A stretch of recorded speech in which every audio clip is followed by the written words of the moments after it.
ട്രെയിലറിൽ നിന്നും വരാൻ പോണത് അത്യാവശ്യം നൈസ് സാധനമാണെന്ന് മനസ്സിലായിട്ടുണ്ട്. എന്നാൽ പ്രേക്ഷകരെ തിയേറ്ററിലെത്തിക്കാൻ കഥ മുഴുവൻ ട്രെയിലറിൽ കാണിച്ച ഡയറക്ടർ ശിവ മാസാണ്.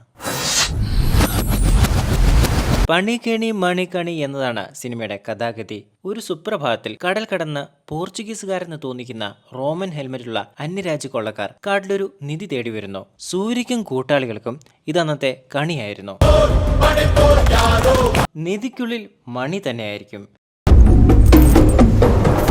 നിധിയുടെ പേരിലുണ്ടാവുന്ന ആദ്യത്തെ അടിയിൽ സൂര്യ ആൻഡ് ടീംസ് കെണി വെച്ച് ഈ കടൽ കൊള്ളക്കാരെ വീഴ്ത്തുമായിരിക്കും. സൂര്യ ആൻഡ് ടീംസിന് മറുപടി കൊടുക്കാൻ അവരുടെ അയൽക്കാരായ ബോബി ഡിയോൾ സംഘത്തെ കൂട്ടുപിടിച്ച് കൊള്ളക്കാർ സൂര്യയെ ആക്രമിക്കും. രണ്ടുപേരുടെ പണി ഒറ്റയ്ക്ക് തീർക്കാൻ പറ്റാണ്ടാവുമ്പോൾ കാർത്തി കുതിരയിൽ വന്ന് സൂര്യയെ രക്ഷിക്കുമായിരിക്കും. ഇനി കാർത്തി വന്നിട്ടും സ്കോപ്പ് ഒന്നുമില്ലെങ്കിൽ ഭാവിയിലെ സൂര്യ ടൈം മെഷീൻ വെച്ച് വരുമായിരിക്കും. ശുഭം. ഇതൊരു ഫാൻ തിയറി മാത്രമായിട്ട് കാണുക. ഒറിജിനൽ കഥയുമായിട്ട് ഇതിന് സാദൃശ്യങ്ങൾ ഉണ്ടായേക്കാം, ഉണ്ടാവാണ്ടിരിക്കാം. ഏതായാലും ഇതൊരു തിയേറ്റർ എക്സ്പീരിയൻസ് തന്നെയാവും.